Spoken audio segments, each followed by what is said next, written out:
வரைக்கும். இங்க பாம்பன்ல பிறந்தாரு அப்பாவுங்கிற ஒரு பிள்ளை, எப்பாவும் பாடவல்ல அப்பாவுன்னு அவங்க அப்பா அப்பவே வச்சிருக்கா பேர். அவங்க அப்பா அம்மா பெரியவனாராரு பாம்பன் சுவாமிகள்ங்கிற பேர். அவர் பாம்பன் சுவாமிகள் முருகனையே கடைசி வரைக்கும் பார்க்க முடியாம போச்சு. ஏன் தெரியுமா? முருகன் அவர் கண்டார் கனவிலும் நனவிலும். முருகனை நேரடியாக கண்டவர் யாருன்னா பாம்பன் சுவாமிகள். அந்த பாம்பன் சுவாமிகள் கடைசி வரைக்கும் பழனிக்கு போக முடியல. ஏன்? ஒரே ஒரு பொய் சொன்னதுனால. என்ன பொய் சொன்னாரு? நண்பர் வந்து கேட்கிறார் குப்புசாமி, அவர் கேட்கிறார், ஏப்பா பழனிக்கு போறியா? ஆமான்னார். ஆமான்னு சொன்னதோட நிறுத்திருந்தா பரவாயில்ல, உத்தரவு ஆச்சான்னாரு. ஆமான்ட்டார். உத்தரவுனா அவனை வர சொல்லி உத்தரவாச்சான்னு கேட்கிறாரு. ஆமான்ட்டார். அடுத்த வினாடியே முருகன் வந்து அவரை துன்புறுத்தினாரா, நான் உனக்கு சொன்ன நான் வர சொல்லி நீ ஏன் பொய் சொல்ற அப்படின்னு சொல்லி தொந்தரவு பண்ணாராம். கடைசி வரைக்கும் அவர் இறுதி மூச்சு நிற்கிற வரைக்கும், அதாவது சிவஜமாதி ஆகிற வரைக்கும் பாம்பன் சுவாமி பழனி சரித்திரம் பார்க்க முடியல. இப்போ காரணம் என்ன? ஒரு பொய் அவ்வளவு பெரிய மோசமானது அப்படிங்கிறத நம்ம புரிஞ்சுக்கணும். பொய் தங்கு நெஞ்சுடையார் என்று கம்பர் கூட சூர்பனையை பாடும்போது பாடுறார். அப்பேற்பட்ட பாம்பன் சுவாமி திருநெல்வேலியில் ஒரு பிள்ளைமார் வீட்டில் தங்கியிருக்காரு. மேல் மாடியில், மாடிக்கு படி இல்லை, ஏணி மரம் வச்சு மேலே ஏறி போகணும். அந்த நேரத்துக்கு இறங்குவாராம். சரியா 12 மணிக்கு சாப்பாடு. 12:05 நாளும் சாப்பிட மாட்டார், 11:55 நாளும் சாப்பிட மாட்டாராம். ஒரு வேளை சாப்பாடு, ஒரு கபால சாப்பாடு, உப்பு இல்லாத சாப்பாடு. இவ்வளவு பத்தியமா இருக்க முடியுமா?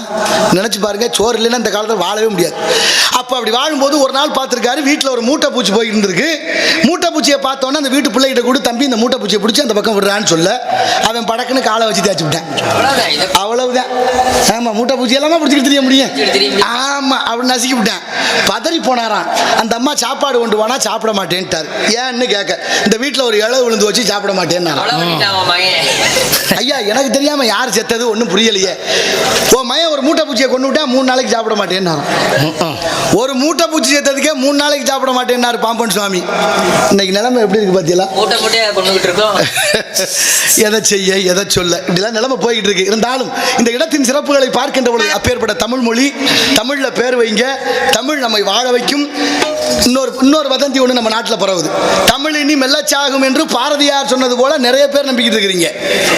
இங்க இருக்கிறீங்களான்னு தெரியல. இந்த மாதிரி ஒரு வழக்கு இருக்கு, அது தவறு. ஆமா, நீலகண்ட சாஸ்திரி என்ற ஒரு அந்தனர் தான் தமிழினி மெல்லச்சாகும் என்று மலையாளத்திலையும் அதுபோல மலேசியாவிலையும் சிங்கப்பூர்லையும் தமிழர்களுக்கு பெருமை இல்லாமல் போவதற்கு பெரிய போராட்டமே நடத்தியிருக்கிறார். இது வரலாற்று சான்று. சொன்னவர் யாரு? நீலகண்ட சாஸ்திரி. அதைத்தான் பாரதி சொன்னான். நீலகண்ட சாஸ்திரி என்னும் பேதை உரைத்தான், அதுபோல தமிழினி மெல்லச்சாகாது அரியணை ஏறும் என்று பாடி முடித்தான் பாரதி. அப்பேற்பட்ட பாரதியினுடைய வாக்கு மெய்மை. அதனால தமிழ் இனி வாழும்.